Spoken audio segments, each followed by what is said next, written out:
Food canning is a method of preserving food from spoilage by storing it in containers that are sealed and then sterilized by heat. Canning preserves most nutrients in food. Protein, carbohydrates, and fat in food are also unaffected. Urban houses nowadays have less space to grow fruits and vegetables, and as a result, the sales of canned food products are increasing each year. Canning provides shelf life for a product up to 1 to 5 years as long as the containers is not damaged in any way. Canning can be divided into two ways, which are water bath and pressure method. Boiled water bath is safe for tomatoes, jams, pickles, and other preserves.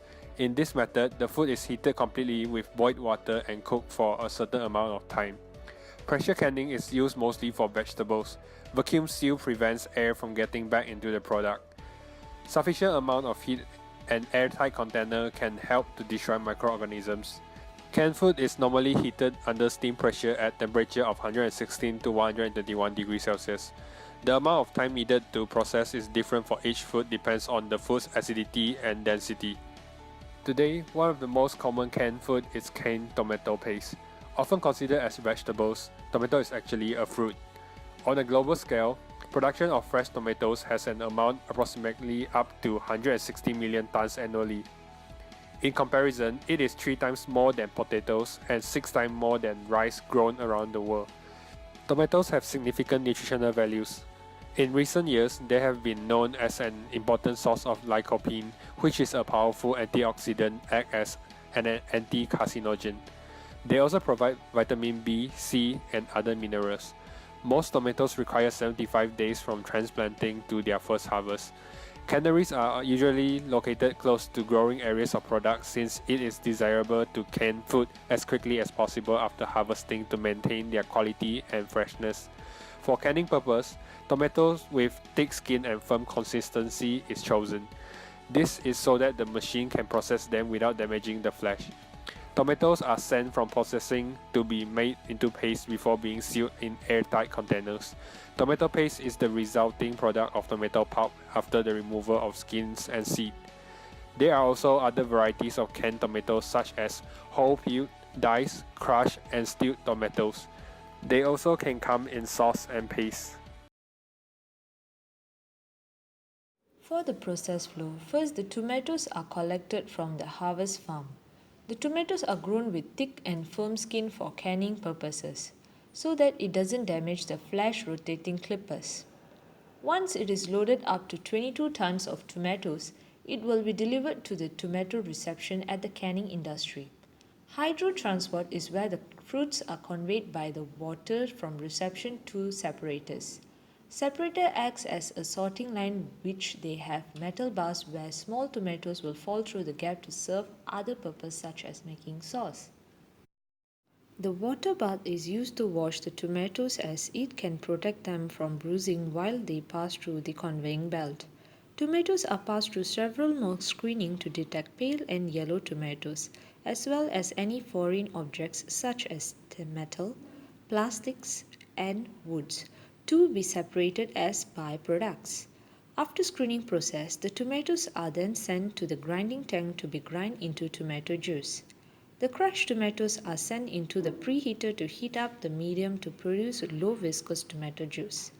The process of preheating will keep the pectin inside the tomato, and this pectin will give a natural consistency to the tomato product. The tomato product are then sent into the evaporator to remove the excess water to form into a concentrated paste. Then it is kept inside a holding tank as a temporary storage for tomato paste before feeding into the sterilizer. It is also used to maintain better mixing and to avoid any deposit of that volume. After heat sterilization, the concentrated paste is sent for canning and labeling. The three major equipments are preheater, evaporator, and holding tank. Break phase is a very important stage in tomato processing as it is a factor in the selection of the variety of tomato to be produced. The cold break method involves the instant heating of tomato from room temperature to around 60 to 70 degrees Celsius. Cold break system is recommended for producing low viscous tomato juice, The cold break system is excellent for preserving the flavor of the tomato rather than the hot break system. For the cold system, the product will have less pectin but will have the organoleptic properties. Working principle. The difference between the hot and cold break system originates from three enzymes, which are polymethyl esterase, polygalactoronase, and lipoxygenase. These three enzymes are related to the breakdown of the pectin contained in a tomato. The pectin is responsible for the binding of the tomato cells, which means more pectin results in higher viscosity. In the cold break system, the tomato is rapidly heated from room temperature to around 60 to 70 degrees Celsius. This results in the deactivation of only the lipoxygenase, while the polymethyl esterase and polygalactoronase are activated. This results in the breakdown of the pectin, which means lower viscosity products. Control objective. The objective of the preheater is to keep the temperature at 60 to 70 degrees Celsius for cold break system. The heat medium is steam. Controlled variable, temperature of outlet tomato juice. Manipulated variable, inlet flow rate of the steam. Disturbance, 1. Temperature of inlet tomato. 2. Heat loss to surroundings. The temperature transmitter, such as a thermocouple, will be planted inside the preheater. The sensor will measure the current temperature of the process and send a current signal ranging from 4 mA to 20 mA to the controller. The controller will receive the signal and compare the process temperature to the set point. The set point is 60 to 70 degrees Celsius for the cold break system. The controller will calculate the difference, which is the error, and send a current signal to the transducer. The transducer will convert the current signal to a pneumatic signal ranging from 3 psi to 15 psi. The signal is then sent to the final element, which is a valve that closes and opens, controlling the flow rate of the steam. Practicality. 1. The valve used is fail to close type, so the valve automatically cut off steam supply when there is a power cut. 2. The flow transmitter and temperature transmitter used are widely available. 3. Pneumatic actuator and electric actuator valve were two options, but pneumatic valve was chosen for the following reasons. A. Low cost. B. More resistance to moisture. C. Does not overheat easily. Advantage. A. Effect of disturbance can be neutralized before it affects the system. The system is a combination of feedback and feed-forward mechanism, so it detects the disturbance early on and takes the necessary control action before the overall system is affected. B. Safety. The valve used is fail to close valve, so in case of power outage, the pressure buildup in preheater will be avoided as the steam supply will be cut off.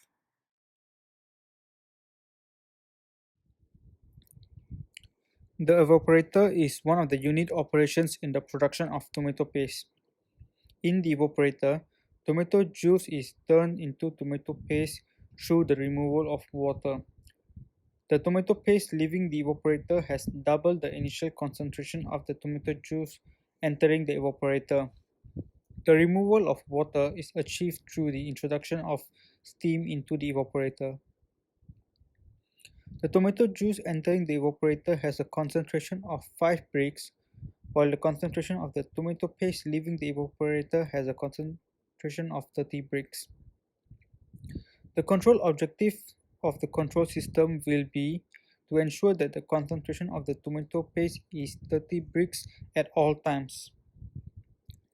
With that in mind, the control variable will be the outlet concentration of the tomato paste, while the manipulated variable will be the flow rate of steam.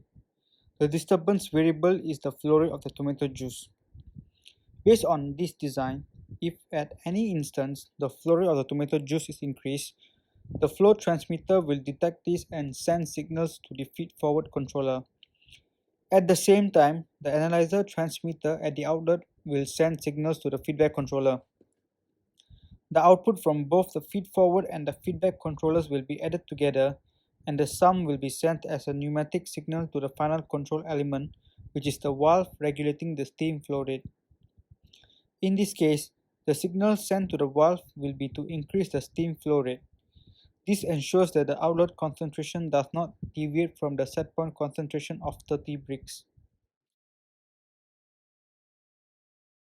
Holding tank is used as a temporary storage for tomato paste before feeding it to the sterilizer.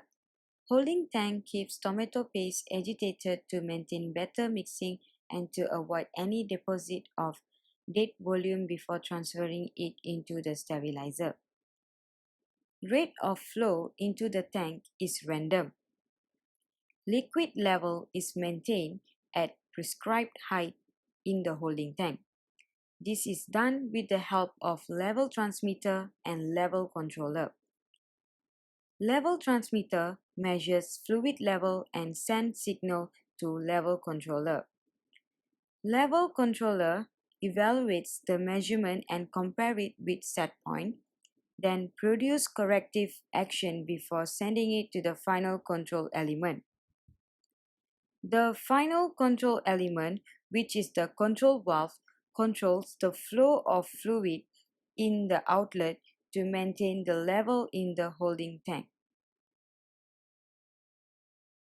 The control variable in the holding tank is the liquid level or height of tomato paste in the tank.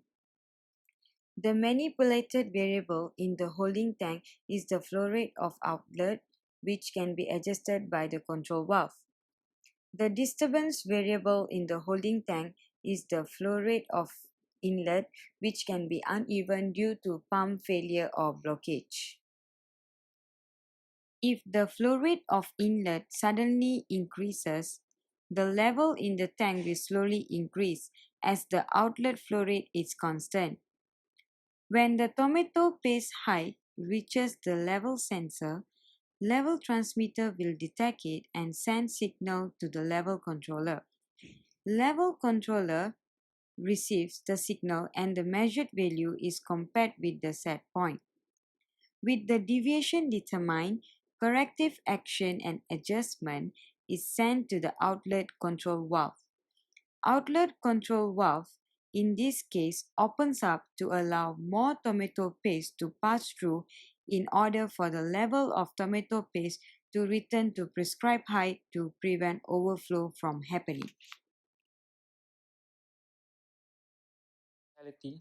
A pneumatic actuator valve is chosen over the electric actuator due to the lower cost as well as easier installation.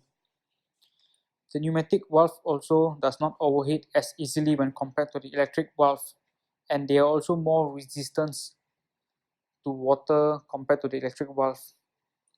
Besides that, pneumatic valve use is a fail close valve.